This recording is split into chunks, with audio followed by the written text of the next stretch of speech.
Welcome back for another video. It's not often you see a negative score in FPL, but it does happen to the best of us. Every once in a while players score own goals, miss penalties, get sent off, concede heavily, or even a combination.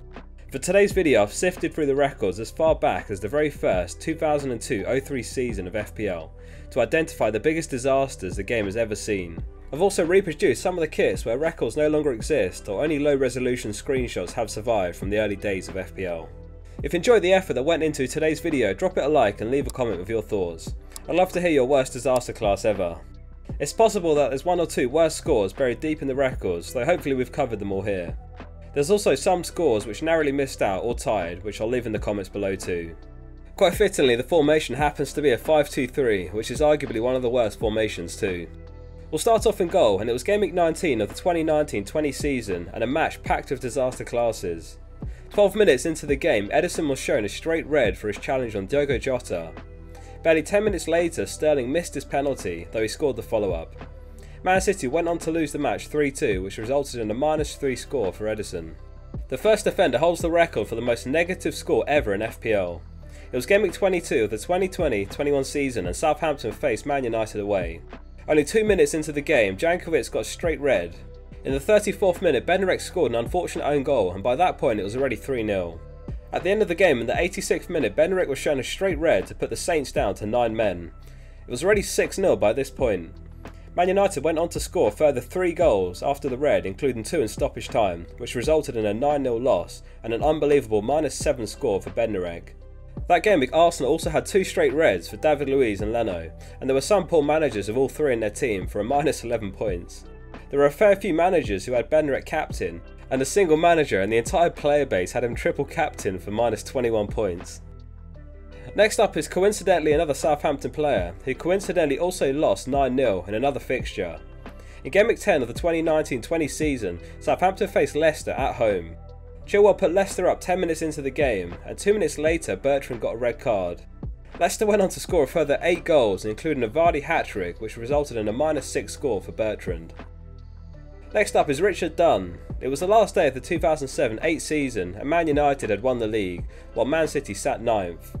Man City faced Middlesbrough, and 15 minutes into the game, Dunne got sent off and went on to lose 8-1 away. Dunne finished the season with a Gameweek 38 score of -6. One of the most infamous losses in Premier League history came in Gameweek 3 of the 2011-12 season, when Man United faced Arsenal at home. By half-time, Arsenal were 3-1 down and things were looking bleak. However, in the second half, things only got worse as Arsenal was 6-2 down by the 74th minute. In the 77th minute, Jenkinson got a second yellow, and Man United went on to score a further 2 goals, finishing the game with a historic 8-2 win. Jenkinson finished the game with a respectable -5 score, having at least made it past the 60th minute for an extra appearance point. We complete the defence with KIERAN GIBBS, who received one of the most controversial red cards in Premier League history, the case of the mistaken identity. In Gameweek 31 of the 2013-14 season, Chelsea were already 2-0 up within 7 minutes. In the 15th minute, Hazard takes a shot which is heading straight past Szczesny into the back of the net. Oxlade-Chamberlain dives and gets a hand to it to save the shot. Referee Andre Marino shows a straight red card for the incident to KIERAN GIBBS, who looks completely confused by the mistake. Oxlade-Chamberlain pleads to the referee and admits that it was him, but Marino ignores the pleas and GIBBS gets dismissed. Arsenal go on to lose the game 6-0 and GIBBS gets an incredibly undeserved -5 points. Our first midfield spot goes to Jonathan Walters with perhaps the most infamous game week in FPL history. You can't help but feel sorry for him as he's the first entrant to the team without a red card, and it was on his 100th Premier League appearance. It was simply one of those days where everything went wrong. In Gameweek 22 of the 2012-13 season, Stoke faced Chelsea at home. Right on the stroke of half-time, Branislav Ivanovic puts a dangerous cross into the box, which was fine in Mata. Walters spots the run and sprints to try and reach it, but heads it straight into his own net.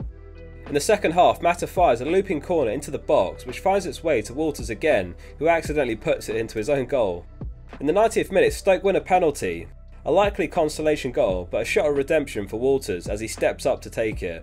He fires it to the left-hand side of Petr Cech, who saves it. Walters finishes the game with a -4 score from 2 own goals and a missed penalty. GERRARD completes our midfield duo, and he did it in impressive fashion. In January of the 2014-15 season, Liverpool legend GERRARD announced that he would leave upon expiry of his contract at the end of the season. In March it was Game Week 30 and Liverpool faced Man United at Anfield. At half time Lallana was substituted off for GERRARD. 30 seconds into the second half, GERRARD deliberately stood on Herrera's leg in the view of referee Martin Atkinson. It was one of the fastest ever red cards in Premier League history, and he finished the game week with a score of -2. Our first striker is Michael Proctor from Sunderland. This is our earliest disaster, and we have to go all the way back to the very first season of FPL ever when it launched in the 2002-03 season. It was the 1st of February 2003 and it was game week 26. In the 29th minute, a poor shot is heading straight at Proctor, who sticks a leg out and puts it into his own goal. Only 3 minutes later, a striker at Sunderland goalkeeper McCartney is saved near post and is pushed back into danger, where Proctor of all players puts it back into his own net again. The 2-1 goals meant he ended his top flight career on a goal difference of 0 after undoing his work early that Premier League season and scoring both at home to Liverpool and Leeds United. Next up is Aston Villa's JUAN PABLO ÁNGEL. For this one we go back to the 2006-07 season where Aston Villa faced Tottenham at home. It was an eventful game. Aston Villa win a penalty and the 30-year-old Colombian stood tall and insisted he would not walk away from his penalty duties despite missing 5 out of 6. He misses the penalty and it remains 0-0. In the 73rd minute, Davenport got a straight red for Tottenham and things were looking promising for Aston Villa. 3 minutes later, Ángel puts the ball into his own net to put 10-man Tottenham 1-0 up. He finished the game week with a score of -2 from his missed penalty and own goal.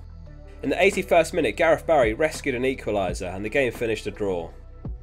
We complete our 11 with BERAHINO, who's in a very exclusive club of only 3 players in Premier League history to have done what he did here.